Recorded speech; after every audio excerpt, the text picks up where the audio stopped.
In space, no one can hear you scream. Yep, that tagline works for this movie.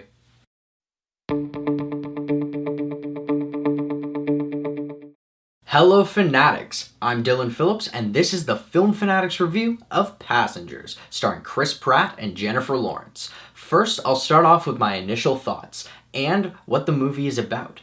Then I'll move on to the spoiler-free likes and dislikes. I'll finish up with some spoiler-heavy thoughts on this film, and my final word. Overall, I have some pretty conflicted feelings about this science fiction romance story.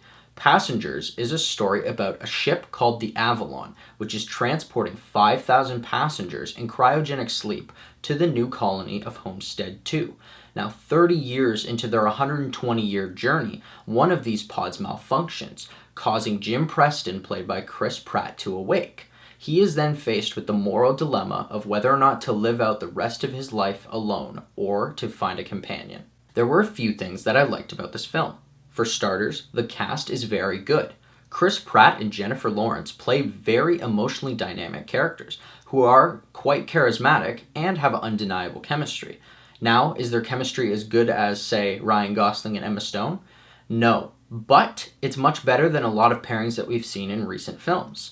Aside from these leads, we have great performances from both Michael Sheen and Lawrence Fishburne. Side note, did anyone else get the reference that Jennifer Lawrence played a woman named Aurora who was in hibernation? Sounds a lot like a Disney princess. The film has a great score that manages to build a science fiction atmosphere while maintaining a dramatic romantic feel. The visuals are stunning, with breathtaking shots of space, as well as some pretty cool sci-fi tech, showing us just how deep this story's reality goes. But there was a lot that I disliked about this film. The score sometimes overpowers the scenes, and Passengers is essentially 3 films, with 2 feeling forced and having no justification. A morally questionable plot and cliched final act make this film progressively worse. There's a lot to be said about these problems, so I'll discuss them in my spoilers. And that's where I'll end my spoiler-free thoughts on this film. If you want to see my final word or rating of this film, pause and click the link in the description below, because now it's time for spoilers. First off, I've heard many complaints about the casting and chemistry of Chris Pratt and Jennifer Lawrence in this film, and I disagree.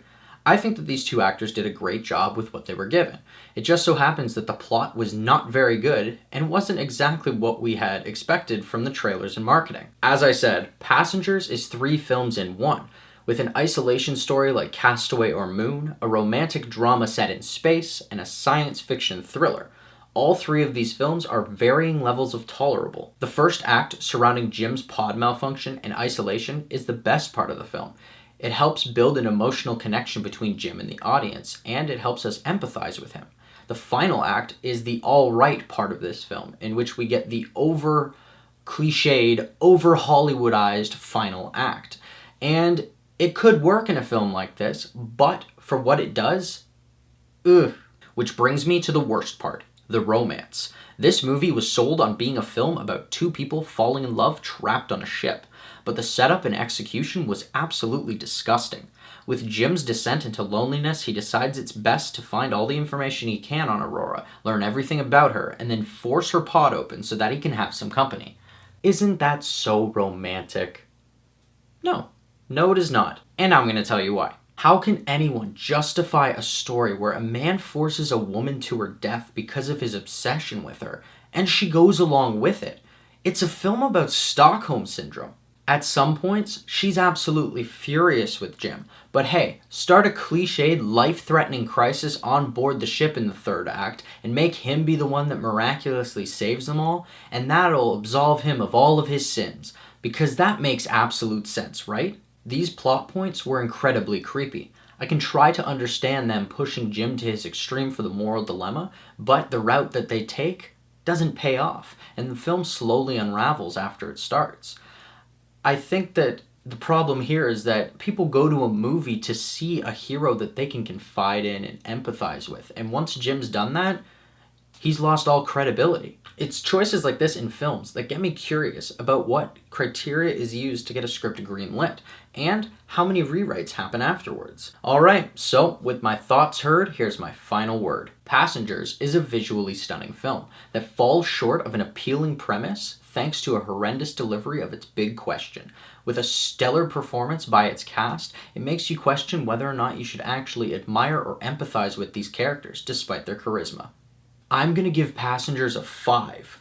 I think that this movie could have easily been an 8 or higher, if not for its terrible execution and its underlying message that men can somehow do whatever the hell they want and get away with it. Thanks everyone for watching my review. Are you planning on seeing Passengers, or if you already have, do you have something to add?